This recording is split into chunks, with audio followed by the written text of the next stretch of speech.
Hello Power Rangers fans, Base Shogun here, and we're back hitting the ground running with another Operation Overdrive Megazord review. Today we will be taking a look at the DX DRIVEMAX Megazord.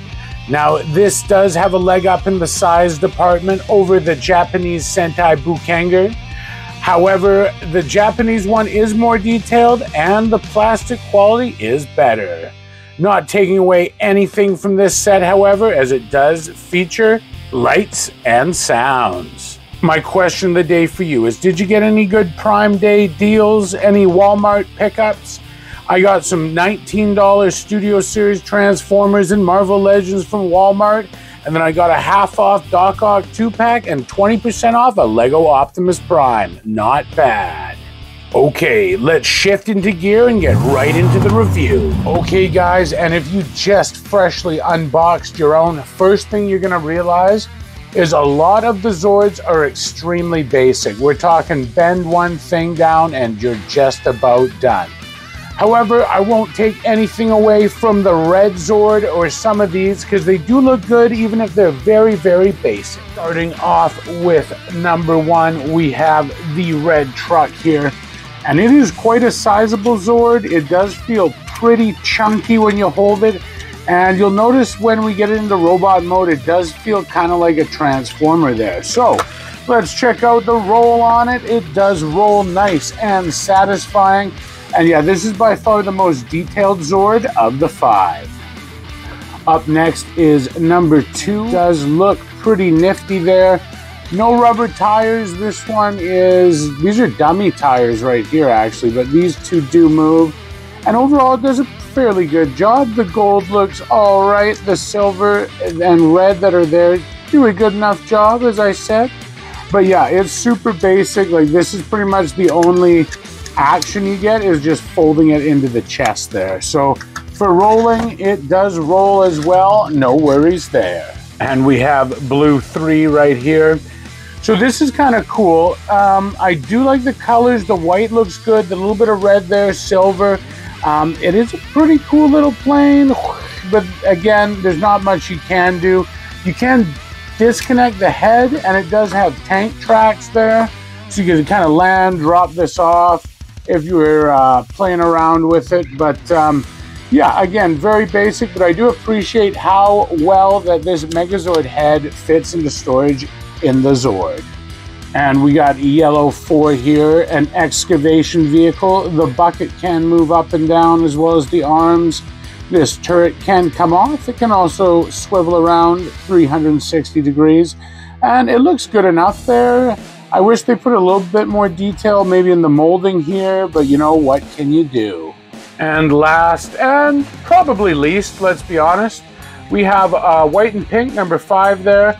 Now all this does is the claws kind of move up and down, as well as there is the hidden hand for the Megazord mode. Yeah, this is about as basic as a Zord gets. It's kind of just a long chunk of plastic. And now unfortunately, as you can see, it's pretty easy to tell where they cheaped out on the paint there. This would look so much better than just being a big black nubbin hanging off there. But you know, what can you do? At least they got most of the silver on there, so it's not a total loss. All right, guys, one of the promised modes is it does morph into a MEGATRUCK. So I'm gonna show you how to do that right now. So first steps I recommend taking is simply take your black sports car there, leave it off to the side, and you will notice there's 2 notches right there in the head, in the spacecraft. That is just gonna peg into these top red pegs right there.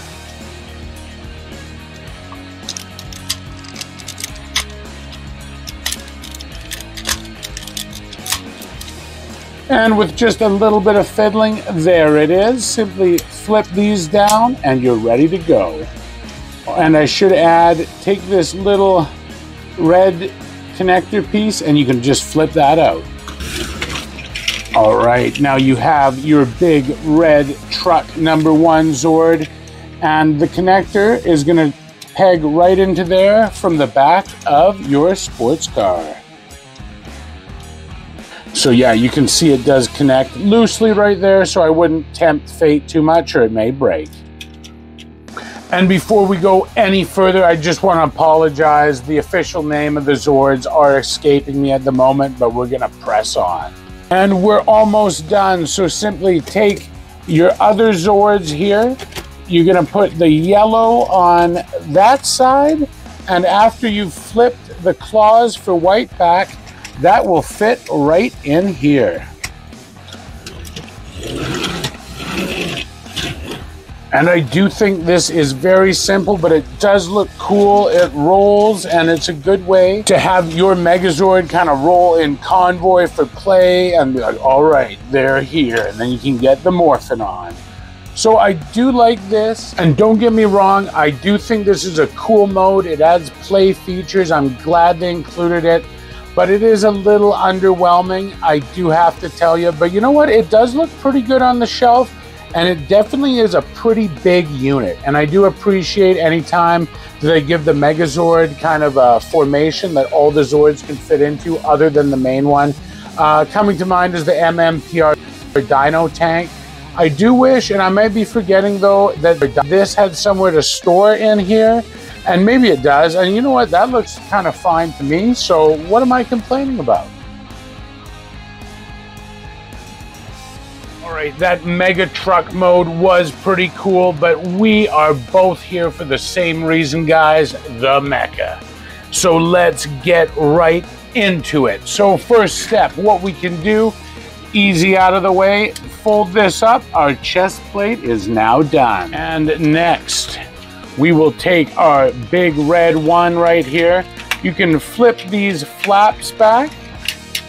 There we go, take his feet out. Twist this back, and there you go. We are on our way. And now, unfortunately, just before we get going, another missing paint there. And you can see how just a little bit of black and silver there really does a lot to make his feet not look like a giant shampoo bottle. Once you do have them like this, you can split the legs if you're brave enough, and we kind of got the torso ready to go. Next up, let's do the arms here. So again, this is going to be very simple. Flip this out, reveal the hidden fist there. I believe that can go down. And then this bucket just comes and kind of sits nicely on there. There's no really locking thing for the joint, so just be aware of that. All right, put your thinking caps on, guys. I don't know if we'll be able to do this one. All right, fist out, and these to the side. I know it was pretty tough, but you know what? We managed to do it. Okay, we'll start building them up now. Why not? This black chest plate has two red ports there, and these pegs are gonna go right in there, no problem. Next up, it's a simple snap on the left arm here and snap on the right.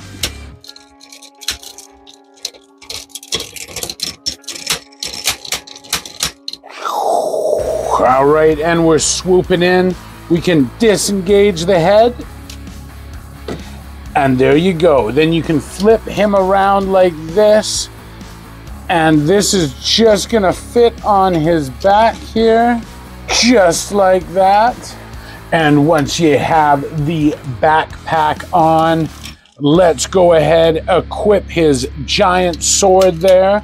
Looking good. And for the finishing touches, make sure that your antennae are pointing up, and then simply put the head on, and there we go. All right, let's check out some of the promised lights and sounds.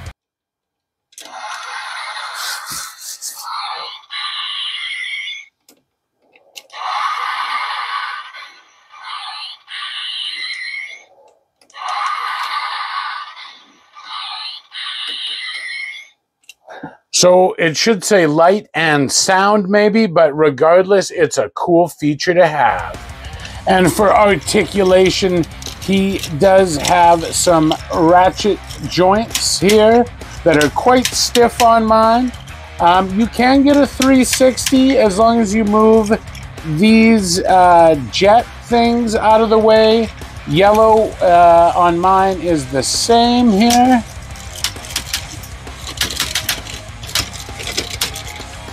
As for leg movement, he can do the splits pretty far out. He does have knee bend like this, mainly due to transformation there. He can go back kick like that.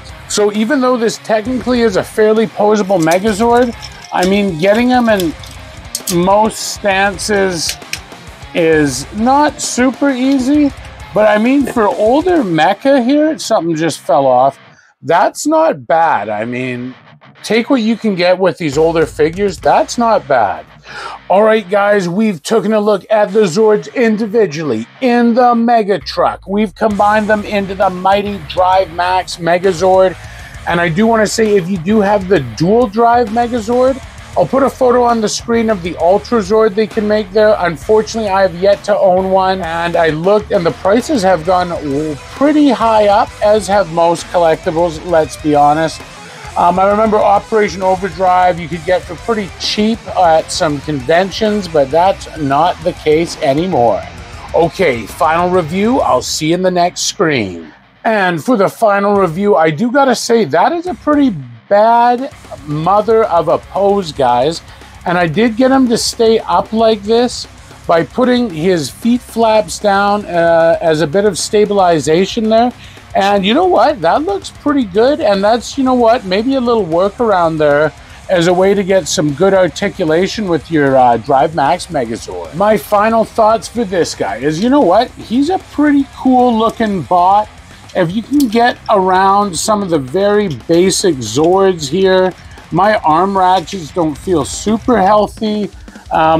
You know, by today's standard, the fact that there's any lights and sounds is a huge bonus. I could see back in the day, it may have been a letdown that there wasn't as much voice lines and stuff that some of the others had. But, you know, just putting it together in the MEGATRUCK mode, there's a lot of fun to be had here. The sword's huge. So I'm going to go 8.2. And I can recommend this guy. Get him for a reasonable price. I'll put what the going sold is up there.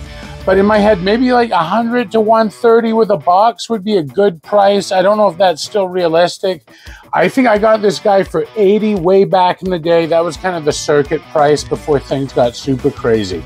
So thank you, Power Rangers fans. And remember, don't let anyone or anything ever stop you from collecting.